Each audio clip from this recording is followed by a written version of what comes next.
Hi friends, we're all trying to get ready for Pesach and prepare for the upcoming Pesach Seder. But before we do, let's deal with a question that is still lingering from last year's Pesach. If you recall, at the end of your Seder last year, we all made this proclamation, loudly, in unison. We said, L'shana haba b'Yerushalayim. Next year, we'll be in Jerusalem. Now, two questions come to mind. Question number one is that 2 years ago I made this statement, yet last year I and many of you were not in Jerusalem. Last year we made this proclamation, and for this coming year I and many of you don't have plans to be in Jerusalem. So what are we saying? Is this some kind of wishful thinking? Is this a lie? Of all nights so dedicated to the education of our children, this has to be a blatant question every single child would ask if they'd be awake by that time of the night. The second question is that there are many people who do celebrate their Pesach in Jerusalem, whether you're visiting there, whether you live there, and yet sitting in Jerusalem, you still say, next year we should be in Jerusalem. What does that mean? So there's a simple answer, and then a deeper answer that I want to share with you. The simple answer is that when we talk about Yerushalayim, we're talking about Yerushalayim HaBenuya, the rebuilt Jerusalem. Not only rebuilt as it has been magnificently rebuilt over the last 70 years, but also rebuilt the way the prophets described it would be. The rebuilding of the third and final temple, the rebuilding of universal peace, of complete Jewish sovereignty, of universal awareness of God and truth. These are things that sadly haven't happened. They'll happen with the coming of Mashiach. And each year we make a prayer that it should happen by next year. That being said, though, how do we make sense of this proclamation that it's not only a wish, but it's also a reflection of a true reality in our lives? So, Yerushalayim, Jerusalem, isn't only a description of a geographic location on the map, but it's also a description of a state of being, of an ideal, a paradigm. What is the paradigm of Jerusalem? Let's reflect on the Jewish story, which began in Mitzrayim in Egypt, and then Exodus, heading towards Israel and Jerusalem. Mitzrayim, Egypt, is also not just a geographic location on the map, but also a paradigm, a state of existence.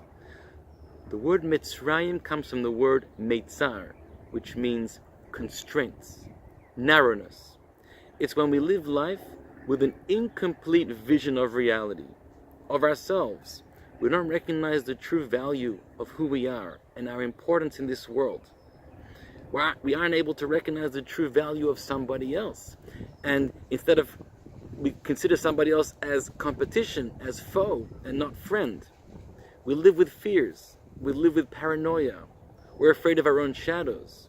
We don't have the courage to be able to confront the big questions, the big mysteries of life, and to try to bring greater purpose every single day into our lives.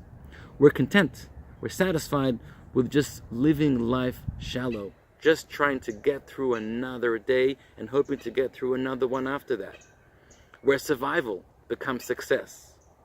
Those are the conditions of being in a state of Mitzrayim, of Egypt. Yerushalayim, Jerusalem, is the absolute opposite of that.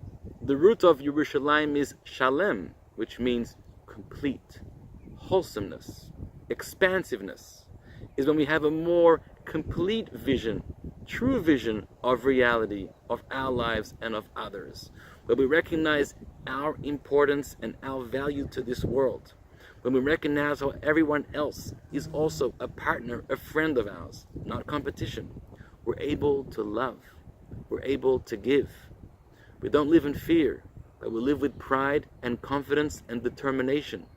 And we have the courage to ask big questions and to confront the big mysteries of life and pledge to commit to live life deeply and purposefully and to maximize every single moment and opportunity in life to its fullest. That's a redeemed person.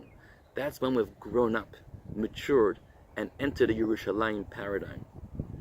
And this is very important because we have a tradition, as our sages teach us, that there are two Jerusalems, a heavenly Jerusalem and an earthly Jerusalem, one on the upper worlds and one in the lower worlds.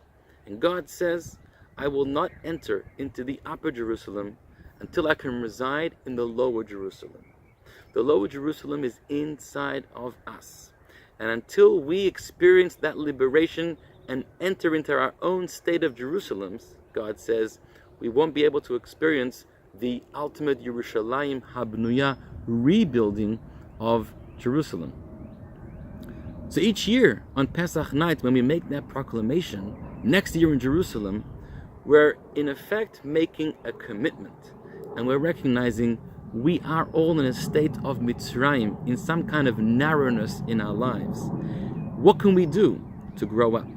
What can we do to liberate ourselves from that small, petty way of thinking about our lives and the universe, and to think in larger terms, to be able to recognize the forest from the trees and pledge to live that way? And so now, in the few weeks leading up towards Pesach, it's a good time to reflect from last year and ask ourselves, where were we last year? What kind of Mitzrayim, what kind of Egypt paradigm were we in? Have we grown?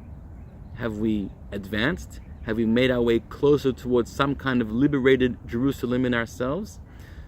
I hope we have. We have a few weeks to do that a little better.